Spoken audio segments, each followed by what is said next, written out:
বাংলায় কথা বললে সে বাংলাদেশি। হ্যাঁ রে বাংলাদেশ, তোর বাপের কি? আমি বাংলাদেশ। ফাসিজমকে, হিন্দুত্ববাদকে রুখতে হবে, সোজা কথা। ওটা তো আমি স্টেজে বলতে পারিনি। হিন্দুত্ববাদ রুখে দিতে হবে। যদি না পারেন আপনি গেলেন। হিন্দুত্ববাদ, হিন্দু সাম্রাজ্যবাদ রুখতে হবে। আমি বলছি না বাঙালিয়ানা, ওর সঙ্গে কেয়ার করি না।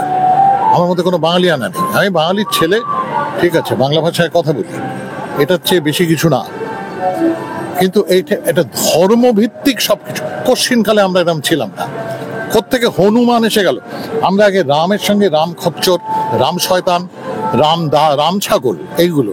এবারে রাম এসে গেল, এবং সেটা কিন্তু একজন কেউ করছে না। গ্রামে গ্রামে হনুমান মন্দির। কারা করছে এগুলো? আমি খুব খোলাখুলি বলছি, একটা জায়গায় তো চান্স পেলাম তাই বলছি। কারা করছে? সবটাই বিজেপি করছে।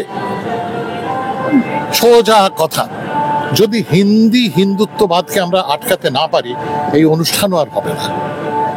এবার দেখবেন লোক এসে বলবে, আরে হিন্দি মেয়ে গাইয়ে, হিন্দি মেয়ে, একটা চড় মারতে হবে।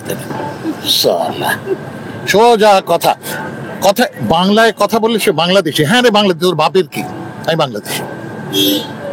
এই যে জায়গাটা, আমাদের মধ্যে লড়াইয়ের জায়গাটা সম্পূর্ণ নির্মূল হয়ে গেছে। সবাই কিন্তু ধান্দা করছি। আপনারাও ধান্দা করছেন, আমিও করছি। আপনারা আমার চেয়ে বয়স অনেক ছোট, আপনারাও করছেন। আমি আপনাদের বাপের বয়সে একটা বুড়ো, আমিও করছি।